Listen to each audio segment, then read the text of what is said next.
으로 좀 봐야 될 것 같습니다. 그 사무엘서의 전체적인 주제는 무엇일까?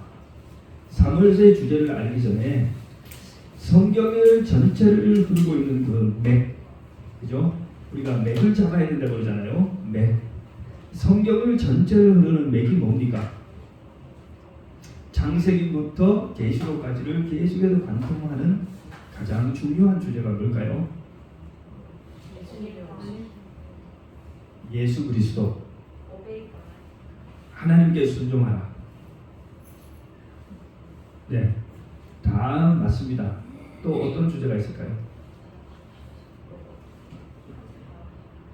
구속의 경륜. 구속의 경륜. 네, 구속의 경륜. 하나님께서 타락한 인간을 구원하기 위한 그 하나님의 모든 계획과 활동이시죠. 자, 또 어떤 주제가 있을까요? 제가 보기에는 사실은 같은 내용인데 표현이 다를 뿐입니다. 그죠? 같은 주제인데 표현이 좀 달라요. 혹시 다르게 또 설명하실 분 있으십니까? 하나님의 사랑? 하나님의 사랑 맞죠? 처음부터 끝까지는 하나님의 사랑. 하나님의 사랑은 조금 막연해요, 그죠? 조금 더 구체적이면 좋은데 우리 재림교회는 전통적으로 성경을 전체를 흐르는 핵심적인 맥으로 뭘 얘기하냐면 대쟁투를 얘기합니다. 선과 악의 대쟁투 들어보셨죠? 네. 예, 이것이 우리가 성경에 나오는 모든 이슈를 하나로 엮어가지고 가는데 뭐예요? 하나의 가장 핵심적인 주제이자 맥입니다. 성경의 맥. 그러니까 성경에 어디를 읽든지 다 뭐가 연결돼요? 대쟁투로 연결되고 예, 어떤 주제든지 대쟁투로 설명하면 다 풀어지게 이제 돼 있어요. 그게 이제 우리 재림교회 과익부님께서 주신 성경관입니다. 자, 그러면 대쟁투에서 가장 중요한 이슈가 뭡니까? 대쟁투에서 가장 중요한 논점 율법. 하나님의 율법, 하나님께 대한 순종, 그죠? 네. 자, 대쟁투에서는 우리가 대쟁투에는 누가 싸우는 거죠. 두 개의 세력이 보이지 않는 두 개의 세력이 뭐 하고 있어요? 충돌하고 싸우고 있습니다. 이 두 세력이 누구와 누굽니까? 사단과 네. 하나님과 사단, 그죠? 하나님과 사단. 그리고 이 두 세력이 이제 뭐 하는 거예요? 서로 다투는데 누구를 두고 다투고 있어요? 우리 사람들을 서로 뭐 하려고? 차지하려고. 하나님은 뭐라고 얘기해요? 하나님이 사랑의 하나님이시고 공의의 하나님이시고 우리를 창조하신 분이시고 그래서 뭐 우리를 구원하실 분이시고 그래서 우리가 믿고 섬길 수 있는 분이다 라고 선전하시는 거예요. 그리고 반면에 사탄은 어떻게 해요? 사탄은 또 자기가 옳다고 주장하면서 모든 사람을 자기를 따르도록 그렇게 유인하죠. 자, 우리는 이 두 사이에서 이제 왔다 갔다 하는데 방금 말씀하신 그 하나님의 율법 여기서 무슨 역할을 합니까? 이 하나님의 율법은 우리가 하나님께 속했는지 사탄에게 속했는지를 보여주는 하나의 뭡니까? 표시예요. 시금석. 예. 원래 국가에서는 뭘 만들어요? 법을 만들잖아요. 백성을 통치하기 위해서 통치 수단으로 법을 만들어서 자기의 건국 이념에 따라서 뭘 만들었어요? 법을 만들었어요. 우리나라 그 헌법 뭐 제1조 대한민국은 민주공화국이고 주권은 국민에게 있다. 뭐 이렇게 하잖아요. 그걸 가지고 한동안 굉장히 그죠? 막 유행을 했는데 자, 민주공화국이고 주권이 국민에게 있으면 어떻게 될까요? 그 다음에 헌법에 부터 모든 율법이 그 헌법의 기본 강령에 맞춰가지고 다 만들어지잖아요. 네. 주권이 국민에게 있으면 왕이 있으면 돼요, 안 돼요? 안 되죠. 왕이 있으면 안 되잖아요. 리더도 통치자도 누가 뽑아요? 국민이 뽑아야 되고 그죠? 법도 누가 만들어요? 국민이 만들어야 되고 뭐 모든 걸 다 국민이 하도록 그렇게 되어 있단 말입니다. 자, 그렇게 해서 이 율법은 뭐냐 하면은 그러한 그 건국 이념에 따라서 모든 그 나라의 시민들이 따라야 될 행동 강령, 그것을 통치 규범을 명문화시킨 게 율법이에요. 그래서 하나님은 뭘 만들었어요? 하나님은 천국의 율법을 만들어서 뭐 한 겁니까? 공개했어요. 너희들이 이걸 지켜라. 그리고 너희들이 이것을 지킨다면 너희는 누구에게 속했다? 너희는 내게 속했다. 그러니까 우리가 하나님의 율법을 지키고 안 지키고 하는 것은 뭐 어디 삼겹살 한 절은 먹고 안 먹고 개인이 즐겁고 안 즐거움의 차원을 넘어서 뭘 보여주는 거예요? 온 우주와 특히 하나님과 사단 앞에서 내가 누구에게 속하였는지를 보여주고 있는 겁니다. 많은 청년들이 성경을 배우고 침례를 받고 나서도 뭐 하냐 하면 안식일을 잘 못 지키는 사람도 있어요. 그래서 제가 성경을 가르치면서 이제 깨우쳐져요. 이 성경이 10계명이 하나님의 율법이니까 이걸 지켜야 된다. 그런데 이 청년들은 이제 주로 어떻게 합니까? 음식이든지 안식이든지 이런 문제 나올 때 청년들이 대체로 내가 아직 연약해서 뭐 한다고 그래요? 이것이 옳은지는 알지만 내가 아직 그렇게 잘 하지는 못합니다. 시간을 두고 차차 그죠? 해결하겠습니다 라고 대답을 해요. 근데 그것은 뭘 보여주는 거예요? 다른 말로 돌려서 말한다면 내가 하나님의 나라가 좋다는 것, 내가 하나님의 나라가 속하고 싶지는 하지만 아직은 내가 하나님께 속하지 않았습니다 이런 뜻이에요. 아직 내가 온전히 하나님께 속하지 못했다 이 말입니다. 자, 그래서 이 성경에서 이 하나님의 사랑과 주권과 통치와 우리가 하나님의 백성이 되는 것과 하나님의 율법이 그죠? 우리의 행동의 규범이 되고 우리가 지켜야 되고 이 모든 것을 하나의 패키지로 만들어 놓은 것 다 모아가지고 하나의 패키지로 만들어 놓은 것이 뭐냐 하면 바로 천국입니다. 하나님의 나라. 예. 그래서 성경을 보면 이 대쟁투는 뭔 이야기냐면 전쟁 이야기지만 이 전쟁 이야기가 성경의 핵심이라기보다는 뭐예요? 하나님의 나라에 대해서 설명을 하기 위해서 뭐가 있는 거예요? 바로 이 대쟁투가 있는 겁니다. 예, 그래서 이 하나님의 나라라고 하는 주제를 우리가 이제 이 성경을 보면 면면이 흐른다고 볼 수 있는데, 자, 하나님의 나라는 천국이라고 말하는데 천국의 왕은 누구입니까? 천국의 나라는 하나님이죠. 그리고 그 나라를 개성할 아들은 예수님이죠. 그 천국의 시민은 누구입니까? 천국의 백성은 예? 천사들이요. 구원받은 자들. 그 나라의 백성 된 사람들. 조건이 뭡니까? 천국의 백성이 될 사람들의 조건. 그죠? 이는 혈통으로나 육정으로 나지 아니하고 뭐라고 했어요? 네. 네? 믿음으로 예수 그리스도를 자신의 구주로 영접하는 그죠? 모든 사람들이 그 나라의 시민들이 됩니다. 과거에는 누구였어요? 혈통이었어요. 이스라엘. 과거에는 이스라엘 사람들이 하나님의 나라지만 지금은 우리들입니다. 그 나라의 율법은 뭐예요? 그 나라의 율법은 십계명과 기타 율법들입니다. 자, 그러면 오늘 이제 우리가 왜 이것을 배우냐 하면은 사무엘서를 우리가 보면은 하나님께서 그분의 나라를 세우는 모습이 나오는 거예요. 하나님께서 자기의 나라를 이 지상에 건설하는 그게 뭐예요? 바로 사무엘서에 나오는 내용입니다. 자, 하나님의 나라가 언제부터 시작했을까요? 하나님의 나라가 하나님께서 아브라함을 불러내실 때 이미 약속하셨어요. 내가 너에게 아들을 줄 터인데 그 아들을 통해서 세상에 뭐가 나온다고요? 많은 나라와 민족이 나온다고 했어요. 하나님의 나라가 나올 것을 약속했고, 그 다음에 그게 언제 시작하냐면 모세가 애굽에 살고 있던 이스라엘 백성들을 데리고 어디로 옵니까?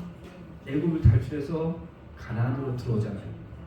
애굽을 탈출하는 그 순간 이미 뭐가 만들어졌어요? 하나님의 나라. 하나님의 나라가 시작이 됐습니다. 근데 아직 뭐가 없었어요? 백성도 있고 왕도 있는데 뭐가 없어요? 영토. 영토가 없어요. 땅이. 그래가지고 하나님 뭘 약속해 주셨어요? 약속한 땅, 약속의 땅, 젖과 꿀이 흐르는 그 땅으로 가라. 내가 너를 위해 준비했다. 거기로 가라. 그렇게 해서 이스라엘 백성들이 영토를 찾아서 어디로 간 거예요? 가나안에 가서 정착을 했어요. 그런 다음에 뭐가 시작합니까? 사사기가 시작되죠. 사실상 하나님의 나라가 언제 이미 완성됐어요? 설립됐어요? 사사기 여호수아 때 이미 뭐가 만들어졌어요? 하나님의 나라는 섰습니다. 하나님의 나라가 섰는데 사사기서에 그 보면은 하나님의 나라가 이게 잘 작동을 해요, 안 해요? 하나님의 나라가 잘 작동을 안 한 것 같죠. 근데 작동은 했죠. 해서 작동을 했는데 국민들이 그 법과 하나님을 잃어버렸을 때 하나님께서 다시 일어나셔서 다시 정리를 하시고, 또 흩어졌을 때 다시 정리를 하시고, 신정정치였으니까 그때 네. 완전. 자, 이 사사기에 와가지고는 두 가지 견해가 있어요. 하나는 사사기 시의 혼란상은 왕이 없었기 때문에 그랬다라고 이제 얘기를 하고, 또 어떤 데서 보면은 이 사무엘상 앞에도 보면은 왕을 구하는 것은 하나의 죄로 취급을 합니다. 그러니까 약간 뭐하요? 모순되는 두 가지 의견이 사사기에 있어요. 사무엘상에도 있고, 사사기 시대는 사사가 다스리던 시대고, 사무엘상부터는 누가 다스려요? 왕을 세워서 다스려요. 나라가 바뀐 것은 아닙니다. 뭐가 바뀌었냐면 정치제도가 바뀐 거예요. 정치제도가. 그런데 오늘 우리가 읽게 되는 사무엘서를 보면은, 여러분, 사무엘은 왕이었어요? 사사였어요? 사사였죠. 사무엘은 사사지요. 제후의 사사라고 그러죠. 제후의 사사예요. 네, 물론 사무엘도 아들 둘을 사사로 앉혔어요. 그러니까 제후의 사사는 어쩌면 사무엘의 아들들이에요. 그런데 자, 성경을 읽어보면 사무엘이 다스리던 시대가 사사시대입니다. 그죠? 사무엘이 다스리시던 시대가 가장 훌륭한 시대였어요. 가장 완전한 시대입니다. 자, 엘리 때에 와서도 어느 정도 정치적으로 안정이 돼 있었어요. 그런데 뭐가 부패했어요? 지도자가 부패했어요. 엘리가 신권, 정권을 다 가지고 있었어요. 제사장도 하면서 뭐도 했어요? 사사도 했어요. 왕의 이제 역할도 했어요.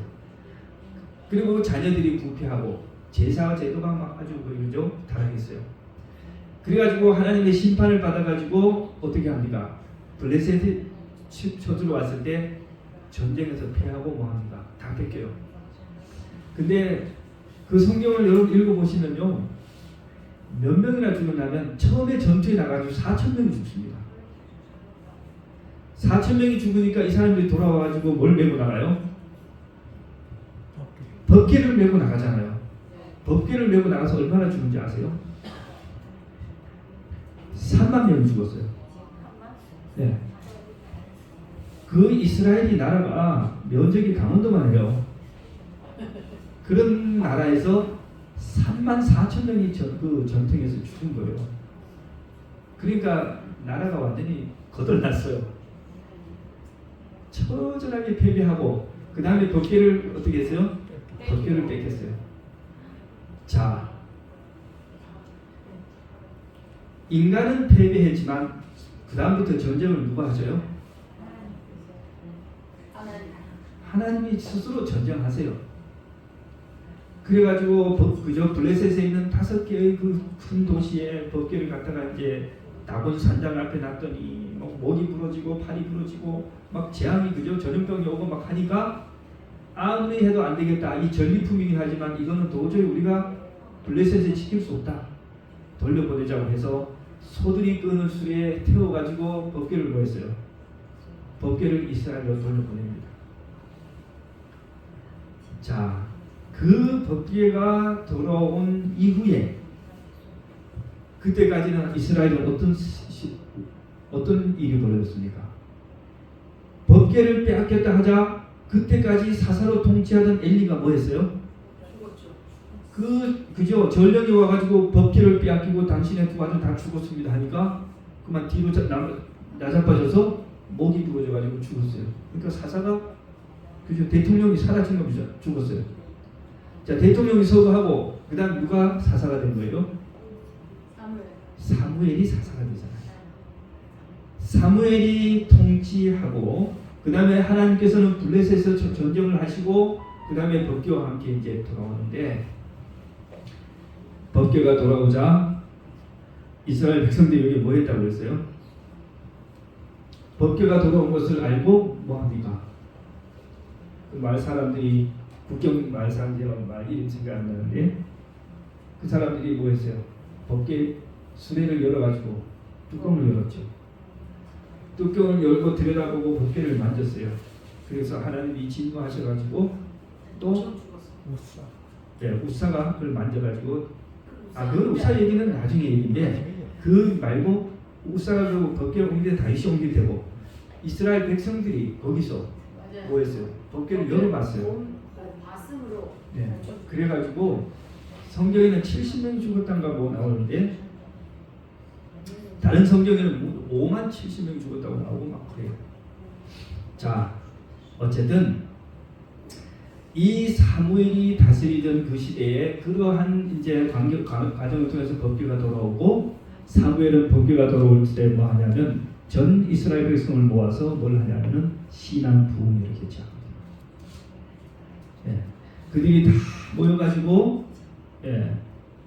그 미스바에서 사람들을 다 모아가지고 기도회를 열고 대각성을 하는데요. 이스라엘 백성들이 모여가지고 주님 앞에 막 금식하고 기도하고 회개합니다. 그러니까 블레셋 사람이 또 뭐해요? 저것들이 또 뭐한다? 또다시 모여가지고 우리하고 전쟁을 하려고 하는 것도 하고 블레셋이 또 침공을 합니다. 블레셋이 지난번보다 더 큰 규모로 이제 침공을 했는데 어떤 일이 일어났을까요? 하나님께서 하늘에서 번개와 벼락을 내려가지고 블레셋 백성이 그냥 이스라엘에 접근도 못하게 하고 다 들어갑니다. 다 흩어져요.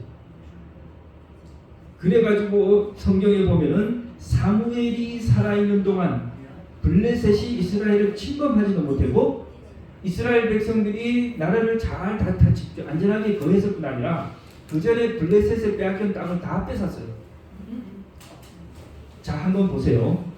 사무엘이 이스라엘을 다스리는 그 사사시대 동안 블레셋이나 외적이 침입하지도 못했고 이스라엘 백성들은 뭐하도 하지 않은 채 전쟁도 제대로 하지 않은 채 뭘 다 뺏었어요? 다 회복했어요? 과거에 그들이 잃었던 땅까지 다 회복하고 이스라엘 전역에 평화와 번영이 오고 종교적으로 신앙적으로도 부흥이 왔다. 이것이 뭐냐? 이것이 바로 하나님께서 의도하셨던 이상적인 정치제도라 이거예요. 그런데 이게 바로 하나님이 세우자고 하는 이 지상에 세우고자 하는 하나님의 나라의 표상이고 천국의 표상인데 사무엘이 나이가 많이 들었어요. 사무엘이 나이가 많이 들어가지고 이제 정치를 사사일을 누구에게 맡겼어요? 자기의 두 아들을 뽑아가지고 이스라엘 남쪽 자기는 라마에 있고 자기 아들들을 이스라엘 남쪽에 보내가지고 거기서 이스라엘을 통치하게 했는데 이 두 아들이 뭐처럼 했냐면 엘리의 아들들처럼 했어요.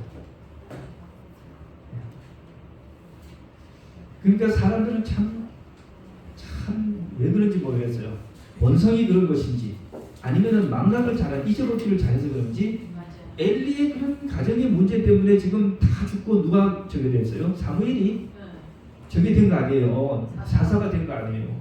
근데 사무엘이 또 뭐예요? 사무엘이 또 똑같은 엘리의 전철을 밟고 있어요.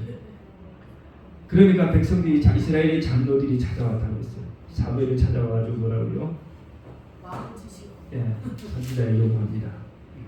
당신은 나이가 들었고 당신의 아들들은 지금 뭐하니?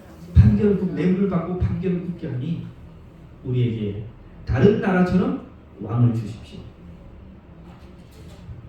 사무엘이 뭐하지 않았어요? 사무엘이 기쁘게 생각하지 않았습니다. 이걸 가지고 사무엘이 하나님께 기도하니까 하나님께 뭐라고 그래요? 하나님께서 허락해 주라. 백성의 요구를 들어주라. 그들이 나를 버린 것이 아니라 너를 버린 것이 아니고 누구를 버린 것이라? 나를 버린 것이다. 자, 그래서 우리가 다시 좀 평가를 해야 됩니다. 하나님께서 세우고자 하신 나라는 사실은 사사시대예요. 사사시대의 정치제도입니다. 사사시대의 정치제도는 누가 군림하거나 제도적으로 강제하거나 그게 아니고 모두 다 평등한 지위를 누리면서 각 지파가 평등한 위치를 누리면서 자유롭게 생활하다가 전쟁이라든지 국가의 중대사가 있을 때 함께 모여가지고 뭐 하는 거예요? 연합된 힘으로 그것을 해결하는 것. 그것이 바로 하나님이 뭐 하셨던? 의도하셨던 가장 평화로운 제도였어요. 그런데 인간들은 왜 이것을 못 받아들일까요? 사람들은 왜 이것을 못 받아들일까요? 하나님은 눈에 보이지 않고 세상 왕은 눈에 보이니까. 네, 바로 그겁니다. 눈에 보이는 지도자를 원했던 거예요. 이스라엘 백성들이 뭘 원했다고요? 눈에 보이는 지도자. 우상하고 뭐 다른 게 어떻게 보면? 예, 그게 바로 우상 숭배와 똑같은 겁니다. 우상 숭배도 천주교도 그러고 불교도 그러고 그 돌을 깎아놓고 그게 뭐라고 하진 않아요. 이게 우리 부처님이다 그러진 않아요. 부처님을 상징하는 표상하는 뭐예요? 그 조각품이에요. 네, 천주교도 그러고 뭐 막 하는 것은 다 상징이자 예표일 뿐이에요. 근데 뭐 합니까? 일단 인간이 눈에 보이는 것을 찾아서 그렇게 하는 말 우상 숭배로 빠지게 되고 우리가 진정한 하나님을 찾을 수가 없게 된 것이죠. 예. 우리 사람들도 그렇습니다. 눈에 보이는 것을 뭐해요? 눈에 보이는 것을 좋아해요. 그리고 믿고 따라가고 그렇습니다. 교회도 좀 그런 것 같아요. 여러분, 제가 이 얘기를 언제 말씀드렸는지 모르겠는데 우리 어떤 그 집안에 그 개신교회 장로님 한 분 있어요. 집안에 조카가 결혼식을 하는데 일요일날 하는데 이 장로님이 못 온다는 거예요. 그러니까 왜 못 오냐고 사람들 물었어요. 그런데 그 장로님이 나는 우리 교회에서 기도를 맡았는데 이번 일요일날 우리 교회 설교예배 기도를 맡았는데 그 기도 때문에 나는 결혼식에 못 오겠다. 제가 깜짝 놀랐어요. 깜짝이게 놀랐어요. 아니 우리 교인들은 결혼식 있다고 다 예배를 빠지겠다고 하는데 어떻게 이 이단 이교회 교회는 교회 기도한다고 저기를 빠지냐? 결혼식을 빠지냐? 그러니까 우리는 많은 것을 알고 있으면서도 되게 조금 순종하고 우리 이교회 교인들은 조금 배웠는데 엄청 많이 실천하는 거죠. 순종하는 거죠. 근데 제가 그때 그렇게 생각했는데 그게 아니에요. 왜 그러냐면 일요일 교회들은 교회가 굉장히 큽니다. 사람이 엄청 많아요. 그래가지고 그 기도하는 순서가 잘 안 돌아와요. 1년에 한 번 올까 말까요. 그러니까 그 기회를 절대 안 놓치고 갑니다. 그러니까 우리도 잘 생각해보세요. 예를 들어 저도 조그마한 현리교회에서 설교를 해라 그러면은 설교 준비를 한 1시간이나 2시간 하겠죠. 근데 무슨 어디 무슨 대충해서 한 10만 명 모아놓고 설교를 하라 그러면 아마 한 몇 달을 기도하면서 그 설교를 준비할 겁니다.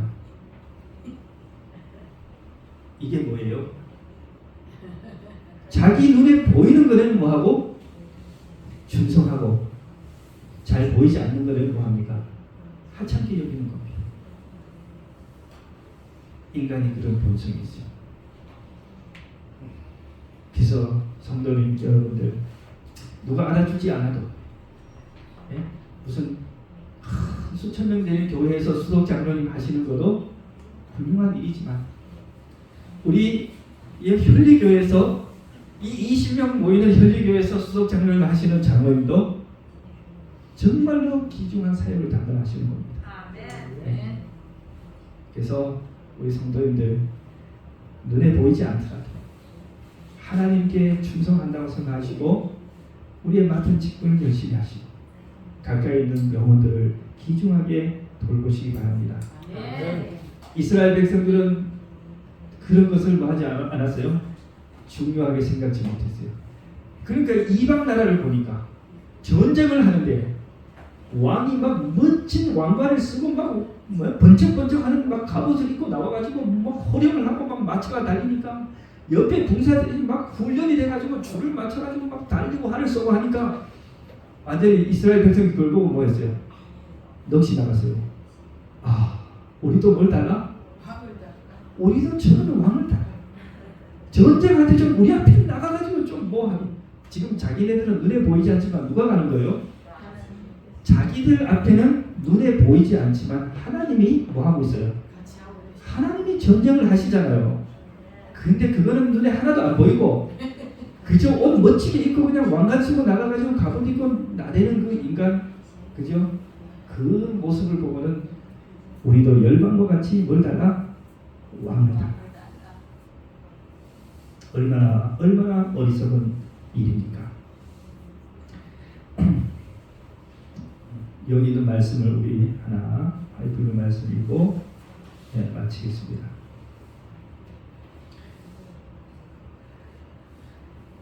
네. 이스라엘이 최대의 번영을 누리던 시대는 저희가 여호와를 저희 왕으로 승인하던 시대, 곧 당신께서 세우신 율법과 정사를 다른 모든 민족의 그것들보다 우수하다고 생각하던 시대였다. 그러니까 이스라엘이 최대의 번영을 누리던 시대는 사무엘 시대라 이겁니다. 그 뒤에 나온 어떤 왕도, 물론 다윗을 하지만 다윗을 빼고 그 뒤에 어떤 왕의 지세도 누구보다 못했어요? 사사 사무엘의 시대보다 못했습니다. 영적으로는 뭐 형편없었고 국력에 있어서도, 그죠? 국방이든 경제든 외교든 뭐에 있어서 누구가 못했어요? 사무엘만 못했어요. 모세는 여호와의 계명에 대하여 이스라엘 백성들에게 다음과 같이 선언하였다. 열국 앞에 너희의 지혜요 너희의 지식이라. 그들이 이 모든 규례를 듣고 이르기를 이 큰 나라 사람은 과연 지혜와 지식이 있는 백성이로다 하리라. 히브리인들은 하나님의 법도를 떠나감으로써 하나님께서 그들을 만드시고자 하신 백성이 되는데 실패하였다. 다른 말로 하나님이 세우시고자 하는 그 나라를 만드는데 이스라엘 백성들이 실패했어요. 그리고 저희 죄와 어리석음의 결과로 이르러온 모든 재해를 하나님의 정치의 잘못이라고 비난하였다. 누구 정치 잘못했다고요? 하나님이 정치를 잘못해서 그렇다. 이렇게 했다. 그들은 죄로 인하여 이처럼 완전히 눈멀게 되었다. 여호와께서는 당신의 선지자들을 통하여 이스라엘이 왕의 통치를 받으리라고 예언하셨다. 그러나 이 정치 형태가 이스라엘이 가장 좋은 것도 하나님의 뜻과 일치하는 것도 아니었다. 하나님께서는 백성들이 자신들의 선택을 따르도록 허락하셨다. 이는 그들이 당신의 권고를 거절한 까닭이었다. 호세아는 하나님께서 분노하심으로 그들에게 왕을 주셨다고 선언하였다. 하나님께서 뭐 하셨다고요? 네, 엄마들이 막 애들 말 안 듣고 그래 네 마음대로 해. 바로 그거였어요. 그래 왕이 그래 갖고 싶어? 왕을 가져가. 그 왕이 뭐 할 거야? 너희들 아들들 다 잡아가지고 자기 수레 앞에서 뛰게 만들고, 예? 무기 해가지고 자기 그 전쟁하고 하게 만들고, 자기 포도밭 갈고, 자기 색칠 갈게 하고, 너희 딸들을 다 잡아가가지고 집에서 물레하고 뭐 요리하게 하고, 다 그래 만들 거야. 그래도 좋다면 그렇게 해봐. 그렇게 한 거예요. 예, 이제 말씀을 마무리하면서 하나님께서는 그들의 입법자와 능력의 근원으로서 백성들이 오직 당신만을 바라보기를 원하셨다. 그들이 하나님을 의지하고 있다는 것을 느낄 때 그들은 끊임없이 더욱더 하나님께로 가까이 이끌리게 될 것이다. 그들은 항상하고 고상하게 되어 하나님께서 저희를 당신의 선민으로 부르신 높은 운명에 적합하게 될 것이었다. 그러나 사람이 왕위에 오르게 되면 백성들의 마음은 하나님에게서 떠나게 될 것이었다. 네. 여기 또 한 말씀만 드리겠습니다. 백성들은 인간의 힘을 더 의지하고 하나님의 능력을 덜 의지하므로 저희 왕의 과오는 그들로 죄에 빠지게 하고 그 민족을 하나님과 분리시킬 것이었다. 인간 왕이 하는 일은 결국 뭐예요? 그 백성을 하나님으로부터 떠나게 하는 것이다. 오늘 교회도 똑같다고 생각합니다. 우리가 세운 인간 목회자, 또 어떤 지도자, 여러분 그분을 바라보더라도 하나님을 우리 눈에서 잃어버리면 절대 안 됩니다. 그분은 그냥 상징적으로 서 있을 뿐이에요. 그리고 우리의 진정한 목자, 우리의 진정한 목사, 우리의 진정한 왕은 여전히 변치 않는, 눈에 보이지 않는 하나님이십니다. 네, 우리 모든 성도님들께서 이러한 성숙한 믿음을 가지고 그분을 붙조차 따르게 되시길 바라면서 말씀을 마치겠습니다. 아멘.